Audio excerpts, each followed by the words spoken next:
Viewers అందరికీ నమస్కారములు. మన ఛానల్ని ఫస్ట్ టైం వాచ్ చేస్తున్న వ్యూవర్స్ అందరూ కూడా స్పోర్ట్స్ రిలేటెడ్ అప్డేట్స్ కోసం తప్పకుండా మన ఛానల్ని సబ్స్క్రైబ్ బటన్ మీద క్లిక్ చేసి సబ్స్క్రైబ్ చేసుకోండి. ఎందుకంటే మన ఛానల్ మీరు సబ్స్క్రైబ్ చేసుకుంటే మన ఛానల్లో వచ్చే స్పోర్ట్స్ అప్డేట్స్ కానీ ఇన్ఫర్మేషన్ కానీ మీకు త్వరగా వేగంగా వచ్చే అవకాశం అయితే ఉంది. చెన్నై సూపర్ కింగ్స్ పై ఘన విజయం సాధించింది ముంబై ఇండియన్స్ జట్టు. రోహిత్ శర్మ కంబ్యాక్ అయితే రోహిత్ ఫ్యాన్స్కి అయితే పూనకాలు తెప్పించింది. ముఖ్యంగా రోహిత్ శర్మ అయితే వాంకడేలో వీర విహారం చేయడం జరిగింది. ఇక ఐపీఎల్ 2025 మ్యాచ్ నెంబర్ 38లో ఘన విజయం సాధించిన ముంబై ఇండియన్స్ జట్టు 6వ స్థానానికి పాయింట్ల పట్టికలు అయితే ఎగబాకింది. ఇక ముఖ్యంగా మనం చూసుకుంటే ముందుగా టాస్ గెలిచిన ముంబై ఇండియన్స్ జట్టు బౌలింగ్ తీసుకుంది.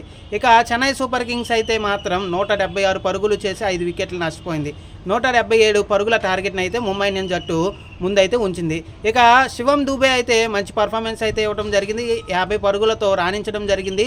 జట్టు గౌరవప్రదమైన స్కోర్ రావడంలో శివం దూబే అయితే మంచి నాకైతే ఆడటం జరిగింది. రవీంద్ర జడేజా 53 పరుగులతో చాలా రోజుల తర్వాత మంచి టచ్లో అయితే కనిపించడం జరిగింది. ఇక మిగిలిన ప్లేయర్లు ఎవరు కూడా అనుకున్న స్థాయి పర్ఫార్మెన్స్ అయితే ఇవ్వలేకపోయారు. తంపి కొంచెం 32 పరుగులతో ఆదుకునే ప్రయత్నం అయితే చేశాడు. ఇక మహేంద్ర సింగ్ ధోని కానీ అందరూ కూడా మిగిలిన ప్లేయర్స్ అందరూ ముఖ్యంగా రవీంద్ర కానీ అందరూ కూడా మరొకసారి చెన్నై సూపర్ కింగ్స్ బ్యాట్స్మెన్లు అయితే విఫలం అవడం జరిగింది. ఇక ముంబై ఇండియన్స్ బౌలర్స్ విషయానికి వస్తే జస్ప్రీత్ బుమ్రా 2 వికెట్లతో మరొకసారి సత్తా చాటాడు. అలాగే దీపక్ చహర్ కానీ సాంట్నర్ కానీ తలో వికెట్ తీసుకోవడం జరిగింది. ఇక 177 పరుగుల లక్ష్యంతో బరిలోకి దిగిన ముంబై ఇండియన్స్ జట్టు ముఖ్యంగా రోహిత్ శర్మ అయితే మంచి ఫామ్లోకి అయితే రావడం జరిగింది. నిన్న ప్రివ్యూలో కూడా మనం చెప్పుకోవడం జరిగింది రోహిత్ శర్మ ఖచ్చితంగా ఫామ్లోకి వచ్చే ఛాన్స్ అయితే చెన్నై సూపర్ కింగ్స్ పై ఉన్నాయని.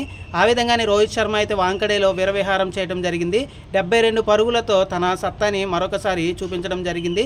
అలాగే ముఖ్యంగా మనం చూసుకుంటే ఇటు సూర్యకుమార్ యాదవ్ 68 పరుగులతో మంచి పర్ఫార్మెన్స్ అయితే ఇవ్వడం జరిగింది. ఇక రిక్ లింటన్ మరొకసారి విఫలమయ్యాడు. కాబట్టి ఓవరాల్గా 9 వికెట్ల తేడాతో 26 బంతులు మిగులుండగానే ముంబై ఇండియన్స్ అయితే ఘన విజయం సాధించి ఈ విజయంతో పాయింట్ల పట్టికలో 6వ స్థానంలోకి అయితే ఎగబాగడం జరిగింది. ఇక చెన్నై సూపర్ కింగ్స్ ఈ ఓటమితో మాత్రం సెమీస్ రేస్కి ప్లే ఆఫ్ రేస్కి ఇంకాస్త పూర్తిగా ఇబ్బందికర పరిస్థితులకు అయితే వెళ్ళిపోయింది. 8 మ్యాచ్లు ఆడిన చెన్నై సూపర్ కింగ్స్ 2 విజయాలతో పాయింట్ల పట్టికలో చివరి స్థానంలో అయితే కొనసాగుతుంది. కాబట్టి 2025 ప్లే ఆఫ్స్ రేసు పూర్తిగా కూడా ముంబై ఇండియన్స్ కూడా ఆన్లో ఉన్నాము అని మిగిలిన జట్లకైతే హెచ్చరికలు పంపేసినట్లుగా అయితే మనకు అనిపిస్తుంది. ముఖ్యంగా ఈ మ్యాచ్ విజయంతో ముంబై ఇండియన్స్ అయితే మంచి టచ్లో అయితే కనిపిస్తుంది. బ్యాట్స్మెన్లు బౌలర్లు అందరూ కూడా మంచిగా సమిష్టిగా కృషి చేసి పర్ఫార్మెన్స్ ఇచ్చి ఘన విజయం సాధించి నెట్ రన్ రేట్ కూడా ఇంప్రూవ్ చేసుకుని ఈ విజయంతో ప్లే ఆఫ్స్కి ఇంకాస్త ముందుకైతే ముంబై ఇండియన్స్ జట్టు అయితే వచ్చింది. ఈ ఓటమితో చెన్నై సూపర్ కింగ్స్ అయితే ప్లే ఆఫ్ నుంచి దాదాపుగా అవుట్ అయినట్లుగా మనం చెప్పుకోవచ్చు. కాబట్టి ఓవరాల్గా మనం చూసుకుంటే రోహిత్ శర్మ కంబ్యాక్ అనేది ముఖ్యంగా ముంబై ఫ్యాన్స్తో పాటుగా రోహిత్ ఫ్యాన్స్ని అయితే మంచి ఖుషి చేసింది. నిన్న జరిగిన మ్యాచెస్లో ముఖ్యంగా విరాట్ కోహ్లీ అలాగే రోహిత్ శర్మ ఇద్దరు కూడా 50s చేయడంతో వీళ్ళిద్దరు ఫ్యాన్స్ అయితే చాలా ధూమ్ధామ్గా అయితే సోషల్ మీడియాలో అయితే పోస్టులు పెట్టడం జరిగింది. ఇక ముఖ్యంగా నిన్న మ్యాన్ ఆఫ్ ద మ్యాచ్ అందుకున్న Rohit Sharma 20 man of the మ్యాచ్లు అందుకున్న భారత్ ప్లేయర్గా అయితే నిలవడం జరిగింది. ఇక విదేశీ ప్లేయర్లతో కలుపుకుంటే AB de Villiers 25 man of the మ్యాచ్లు, గేల్ అలాగే 22 మ్యాన్ ఆఫ్ ద మ్యాచ్లు మొదటి 2 స్థానంలో ఉంటే భారతీయ ప్లేయర్ల విషయంకి వస్తే మాత్రం Rohit Sharma 20 man of the మ్యాచ్లతో మొదటి వరుసలో అయితే ఉన్నాడు. కాబట్టి ఓవరాల్గా నిన్న రోహిత్ శర్మ ఎన్నో రికార్డులు అయితే నిన్న మంచి స్కోర్ చేసి పూర్తిగా కూడా కంబ్యాక్ చేసి చాలా మంచి ఇన్నింగ్స్ ఆడి జట్టు విజయంతో పాటుగా ఎన్నో రికార్డులను అయితే నిన్న భారీ స్కోర్ అయితే నెలకొల్పడం జరిగింది. ఇది ఓవరాల్గా నిన్న చెన్నై సూపర్ కింగ్స్ అలాగే Mumbai Indians complete match review.